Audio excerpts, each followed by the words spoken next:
Bueno, avanzamos, ¿sí? En esta tarde hemos propuesto también, como todos los lunes, continuar en lo que aquí en Hoy por la Tarde es un ciclo semanal, un momento todas las tardes de los lunes para reflexionar, para abordar un poco una temática tan importante y a veces poco pensada, digo, en general, por quienes no hemos tenido en algún momento la obligación de enfrentarla, sea por una vivencia personal o de alguna persona del entorno, que es la cuestión de la adopción, ¿no? Y en Sumando Corazones, Construyendo Familias, en Hoy por la Tarde, se ha estado haciendo un aporte muy grande en este sentido, y como siempre también con la visita de la doctora Carolina González, que está con nosotros hoy también. Hola. Buenas tardes y bienvenida. Buenas Aunque tardes. por ahí me decís bienvenida vos a mí, ¿no? También, pero hoy bienvenida de mi parte para vos y gracias por estar con nosotros. Lo mismo digo, que sea una buena experiencia. Sí, seguro. Bueno, vamos a por ahí retomar algunas cuestiones que ya habían hablado, por el caso lógico de que yo soy nuevito aquí y hay por ahí muchas preguntas que ya se habían salvado. Pero que no solamente yo pueda tener dudas, sino que mucha gente que en los últimos programas empezó a sumar también empiece a tener al respecto, ¿no? Y le aclaramos que la doctora Carolina pertenece al juzgado de familia número 3 de la primera circunscripción, que es el juzgado que tiene como titular a la doctora Irma Graciela Filipín. Y hoy el tema se va a abordar, o el eje que va a organizar este espacio es cuando la prioridad es el niño y niña, ¿no? Entiendo que por ahí tiene que ver con que la adopción surge, o muchas veces se la piensa o se la conceptualiza como un deseo de los que quieren ser padres, pero también es una necesidad que tiene que tenerse en cuenta desde el punto de vista de quien va a ser adoptado, ¿no? Claro, en realidad, si estamos específicamente a cómo está regulada la institución jurídica, esta figura legal está estructurada específicamente para garantizar el derecho de los niños, niñas y adolescentes a vivir en familia, a desarrollarse y a vivir en un entorno familiar que le brinde, que les satisfaga sus necesidades, y el Código lo dice claramente, en primer término, afectivas y materiales, cuando su familia de origen no ha podido brindárselas. Entonces, si nos fijamos ya cómo lo regula el Código, ¿a quién le estamos resguardando el derecho con la institución de la adopción? Es al niño, niña y adolescente. Entonces estamos hablando de que la adopción es una figura en la que se le busca familia a un niño, niña o adolescente que no ha tenido la posibilidad de que se le satisfagan ni sus necesidades afectivas, ni las necesidades materiales, quizás ni siquiera las básicas. Eso es otro tema, porque ahí en realidad creo que las que más pesan son las afectivas que las materiales en su familia de origen. Claro. Entonces, nosotros acá habíamos hablado de cuáles eran las situaciones en las que un niño podía ser declarado en situación de adoptabilidad, y entonces, a partir de ahí, si nosotros lo leemos detenidamente al artículo del Código, habla de una institución creada específicamente para satisfacer un derecho de un niño.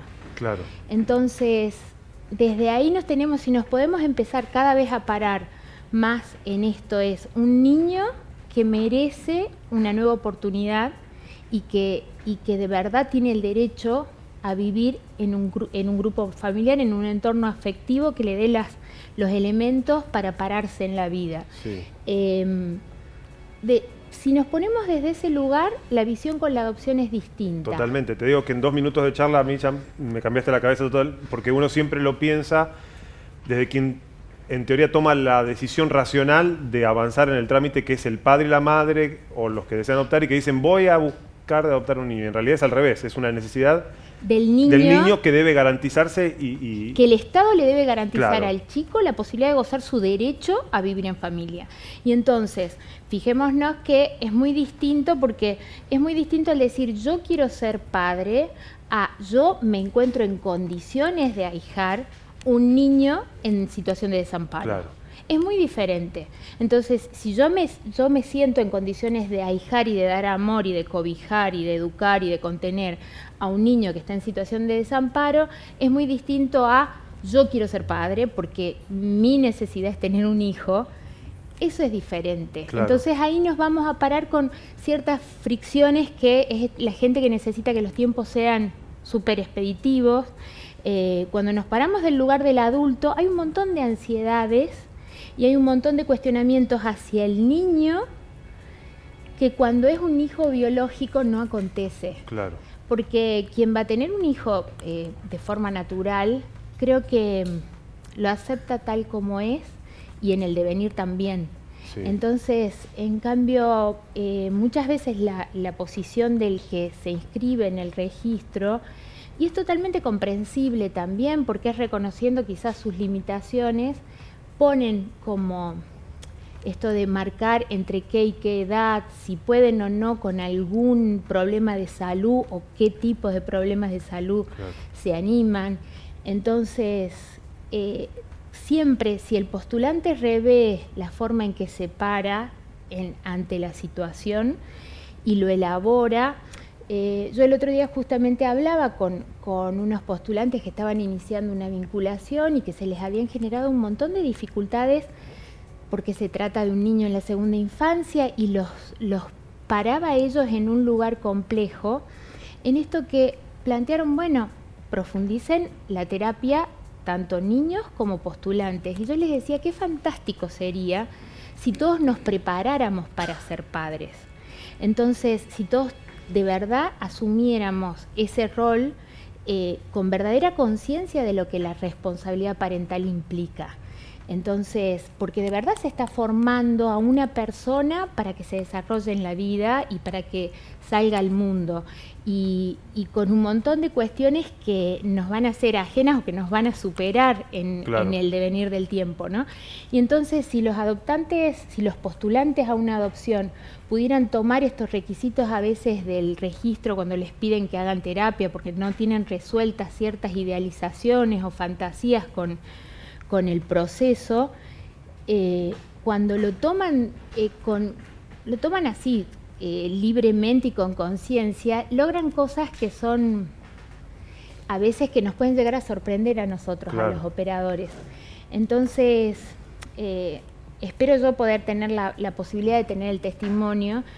Nosotros hemos tenido unos postulantes que iniciaron el proceso de inscripción en el registro antes de que nos adhiriéramos al registro nacional y les habían marcado que necesitaban hacer terapia.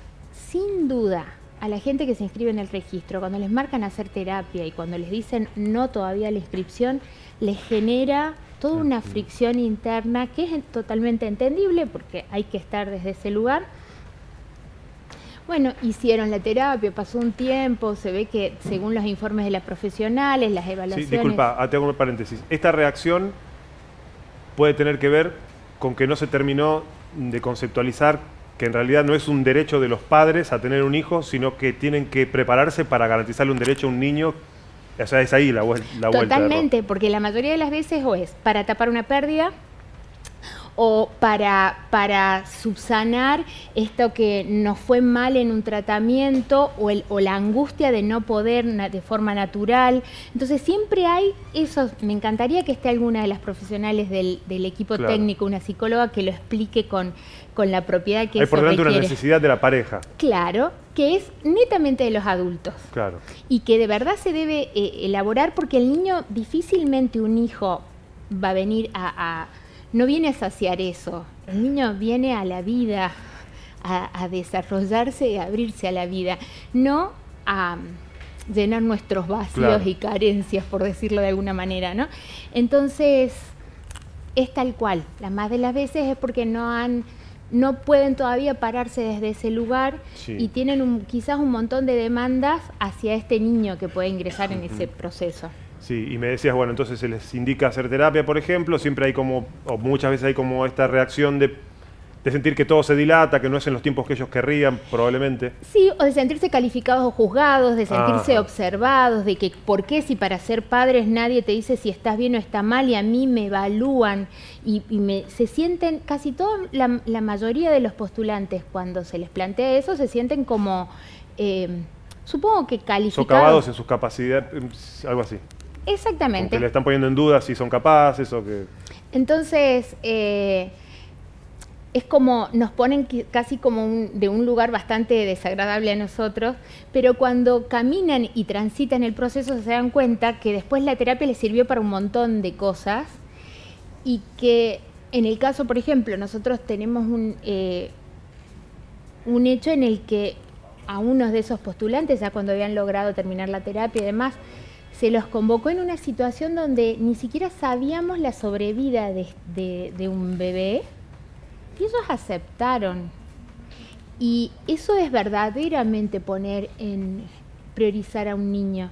Porque cuando yo me olvido de lo que eso puede implicar y solo me pongo a disposición de poder darle afecto y resguardarlo y acompañarlo en este proceso, claro, sea cual fuere, eso lo hace solamente quien pare un hijo. Claro. Es lo contrario a abordar el proceso como si fuera, a ver, que no suene mal, pero como si fuera una compra. Y lo quiero así, asá, entre esta edad y esta edad, con esto, con lo otro, o no así o no asá, y como que fuera un proceso de... Exactamente. De lo que yo quiero. Puma no siempre decía, doctora, entonces, inscribirse en el registro de postulantes no es como entrar en un círculo de autos, que en algún momento voy a tenerlo, claro, y que va a ser de tales características. Bien. Es exactamente, no es eso. Es una persona, es un ser con vida, es un ser humano, no es una cosa o un objeto que se adjudica. Y se dan, a veces hay unas cuestiones mucho más sutiles, pero hay un montón de circunstancias que se tienen que dar para que sean justo, bueno, esos postulantes con ese niño, ¿no? Claro, claro. Bueno, hay una modificación no reciente, podemos decir, ¿no? En el código que regula la cuestión de la adopción y también la adhesión de la provincia al Registro Único de Aspirantes a Guardas con fines adoptivos. Sí. Todo esto ha generado condiciones mucho más favorables para los niños, que son los que tienen la necesidad y el derecho que debe garantizarse. Sí, ¿no? Y también para los postulantes, porque quien está inscrito en Catamarca está inscrito en todo el país. Entonces, un niño que esté en condiciones de adoptabilidad en La Rioja, por ejemplo, o en Tucumán, un postulante de Catamarca tiene muchísimas posibilidades. Entonces, creo que para todos los niños se les abre un abanico mucho mayor y para los postulantes también, claro, indudablemente. Y en realidad es el código a partir de la reforma enumera las causas, las causales por las cuales un niño es declarado en adoptabilidad y también expresa, por ahí lo deben tener ustedes al artículo, al 607. ¿Lo tenemos para verlo? ¿Sí? Bueno, si no, igual contame y sí, ya lo ponemos en pantalla. Bueno. Ahí está, el 607. Supuestos, decía, para... aquí. Bueno. ¿Este? ¿O el 600 o el sí, 611? No, está perfecto, es el 607. Ahí, cuando dice, es cuando se han agotado las posibilidades de dar con su familia de origen, pasan a ser siempre esas situaciones donde un niño es encontrado en algún lugar, es dejado en algún lugar y no se logró ni siquiera captar quién lo dejó. Claro. Y es muy difícil dar con la identidad de la familia de origen. Entonces, cuando se agotan esas posibilidades, ese niño entra en situación de adoptabilidad. Después está cuando los padres toman la decisión libre e informada. Lo importante es que lo de libre e informada es que no estén bajo ningún tipo de presión. Claro. Es muy importante cuando el código habla de eso, ni siquiera tenga como contrapeso otro intercambio, sino que exista una decisión desde lo profundo de decir, bueno, no estoy en condiciones de ahijar a este niño, y que sepa que si dispone ponerlo a disposición del tribunal y entra en estado de adoptabilidad, se corta totalmente su vínculo legal con el niño. Claro. Esa es la segunda. Tercera, las medidas excepcionales son las medidas que se toman cuando un niño ha entrado en situación de riesgo, que hemos venido hablando con la señora subsecretaria de Familia en las dos columnas anteriores, que sería cuando la familia de origen lo pone al niño en situación de riesgo o le vulnera seriamente sus derechos. La subsecretaría saca al niño de su familia de origen y lo pone en resguardo en un centro de contención o en un hogar de tránsito, y que son siempre instituciones, y trata de arbitrar medidas para ver si el niño puede restablecerse a su familia. Si agotadas esas posibilidades en su familia nuclear o en la ampliada no lo logran, el niño es declarado en situación de adoptabilidad. Las medidas excepcionales tienen una duración de 90 días y renovable por 90 días más. O sea que son 180 días en los que se tiene que ver si el chico puede reingresar a su casa, a su familia. Claro. Y si no, se lo declara en situación de adoptabilidad. Y todas estas medidas son resoluciones judiciales que se deben tomar siempre y cuando no exista algún familiar o algún referente afectivo que haya manifestado su intención de cobijar y de ahijar al niño, de ejercer el cuidado personal. Claro. Únicamente si no existe nadie que quiera de la familia extensa o de los referentes afectivos. Bien. Bueno, esto, digo, la charla que hemos tenido hoy puede entenderse como una especie de introducción a lo que tenemos para la semana que viene propuesto, ¿no? De cuando una pareja, cuando un matrimonio o una pareja entienden a profundidad que llegan a resolver o a garantizar el derecho de un niño, independientemente de las condiciones y con todos los, entre comillas, riesgos que eso implique. ¿Sí? Sí, sí. La semana que viene vamos a tener el testimonio de un papá que con su mamá. Sí, esperemos que vengan, porque es muy valioso esto de poder saber qué cosas sintieron ellos en ese proceso, porque es contener y cuidar y después decir, bueno, sí, se quedó en estado de adoptabilidad y recién tener la guarda con fines de adopción. Claro. Entonces ellos tuvieron un proceso largo, incluso de saber si progresaba, si respondía a los tratamientos, si iba bien, y ellos ahí desde un lugar del solo afecto. Claro. Entonces eso es priorizar un niño. Seguramente muy ilustrativo, informativo y orientador para quienes tal vez estén pensando, ¿no?, en inscribirse en el registro y tengan muchas dudas sobre qué es lo que tienen que transitar en cuanto a un proceso no solamente legal, sino también espiritual, si se quiere. Sí, bueno, las pueden pasar de muchas maneras, sí, ¿no? Entonces yo pensaba con ellos, les decía, bueno, yo me ponía en el lugar de ustedes, ¿cómo lo vivieron? Como si hubiesen tenido un hijo, o sea, si hubiesen estado transitando un embarazo y de golpe fue prematuro. Claro. Porque es como hacer las analogías de lo que se transita. Otras adopciones, acá vinieron María Virginia y Sebastián, y la niña estuvo perfecta, o sea, hay diferentes.